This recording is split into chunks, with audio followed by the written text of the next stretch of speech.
Y'all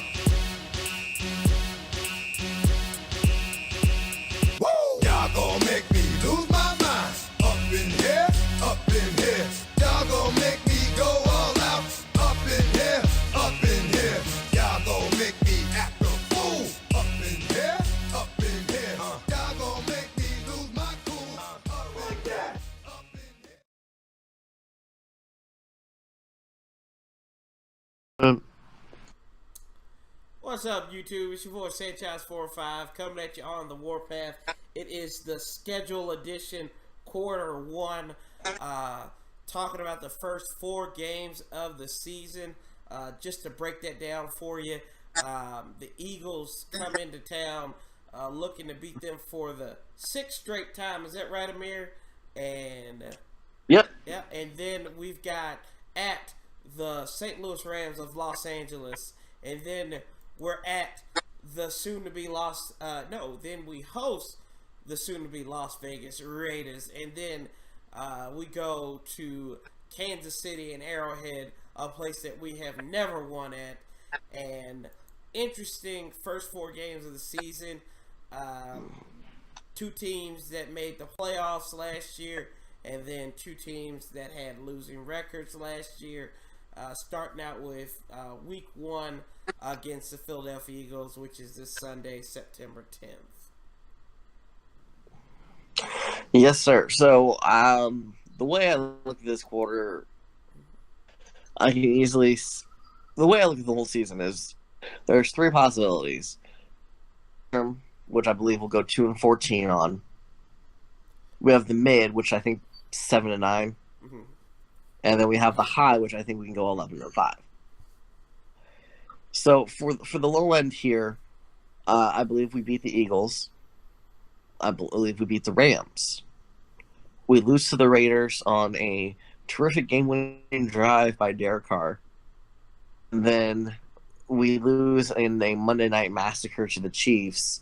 Not only do we lose to the Chiefs in a massacre that ends probably like a 42-10 score, but we also will lose Kirk Cousins for the season due to a knee injury. And you had a little bit more to that theory too. The last time we had talked. This is true. So the way that goes, I'm just gonna touch on my low end spectrum in this video, and then I'll be more for real for the rest of the videos of what I think actually will happen. But as far as the low end spectrum goes, and the pessimistic attitude I do tend to have at times, and my mom always told me the worst and expect the worst. But when the best happens, be thankful. That's right. So thank you, Mama, for that. And the way I can see it, as I said, we beat the Eagles week 1, beat the Rams week 2, week 3, and then Cousins gets the season-ending injury against the Chiefs. Cousins is our best chance to win. He just is. He's proven that in the last 2 seasons. Right.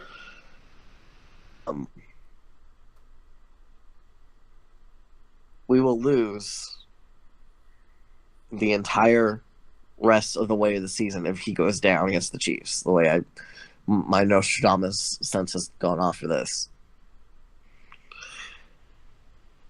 We'll have to rely on Colt McCoy. Colt McCoy is a very serviceable backup. This is the best backup quarterbacks in the league. But he can't carry the team long term. And our schedule is just too damn difficult for him to even have us compete. So, as far as that goes, we go 2-14. Jay gets fired after the season. Bruce gets fired after the season. I see Snyder naming Schaefer to president. Brings back McLuhan as GM, as McLuhan has tweeted out he would love to come back to Washington if the situation's right. Because he still has much love for the players. some of the coaches and the owner. If McLuhan comes back, I can see him hiring his own head coach, preferably a defensive-minded coach, maybe like Matt Patricia from New England. He's coached underneath Belichick for years and knows how to run things the Belichick way, the winning way. Josh McDaniels knew how to do But that we're too. It's true, and Josh McDaniels did start out 6-2, I believe, his first year as a head coach, and then it just kind of like crumbled. Crumbled. The whole foundation sunk under. Sure. So, and text message if Cousins stays in this so-called moment of clarity I've had. I don't believe so. I think he would go to San Francisco after this season, and obviously at 2-14, the Redskins will get the number 1 pick. Not to stay there though. They trade back with either the Jets or Buffalo King's ransom for the rights to draft Josh Rosen of UCLA. Then Scotty Mack plays the draft board Kevin Costner style and gets a bunch of key missing pieces and shorts of picks for next year's draft. We then draft Luke Falk in the second round. That's how I see the season going if we go 2-14. Now, more realistically, There we go. I do see us actually going 11-5. I saw that look. I see. After that preseason game, I don't know. Yeah, but also the Lions went 4-0 in their preseason when they went 0-16. True. So, I put no value into the preseason at all. It's basically like how Tom Brady looks at it. They're just overrated practices. Yeah, it's true. That's absolutely true. It's just more opportunity to get hurt.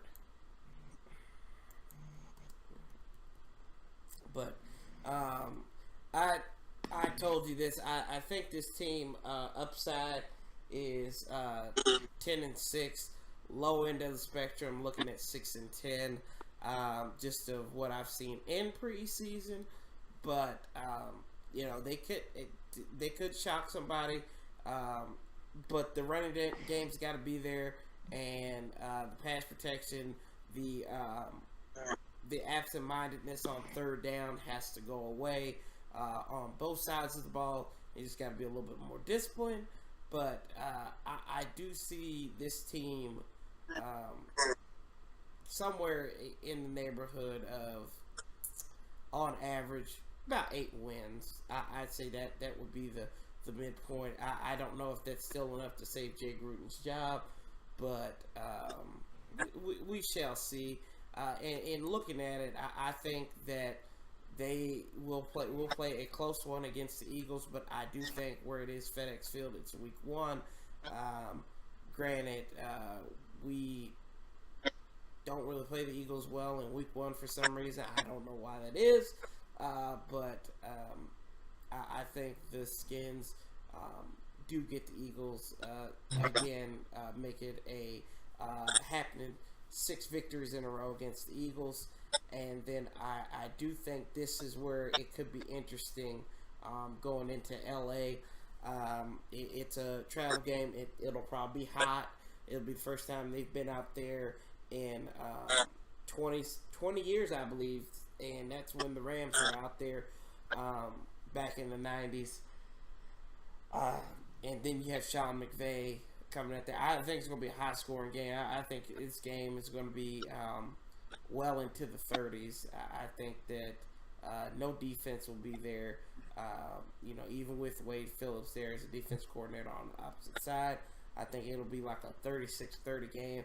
However, I do think the master gets the hold of the student. I think Jay Gruden does edge out Sean McVay just because I think of the talent factor there. Offensively, they have Todd Gurley. That's about it. They did get a couple of rookies, the Cup kid, and then that tight end from I think it was Alabama State. But these guys are rookies nonetheless, and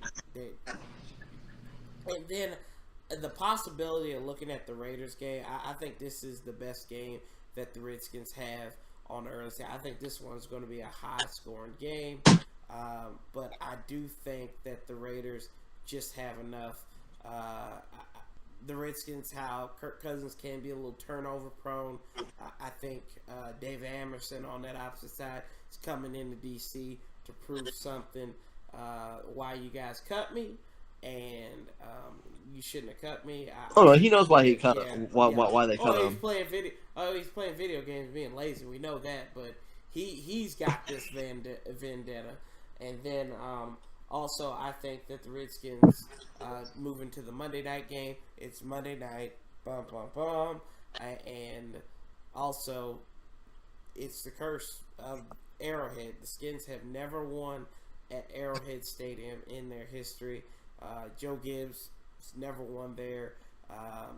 The last time we were at Arrowhead, Joe Gibbs was the coach, and they almost had a chance to edge him out. I think that was one of Santana Moss's coming out parties. I think it was 2021 when Mark Brunell led the team out there against Kansas City and Trent Green.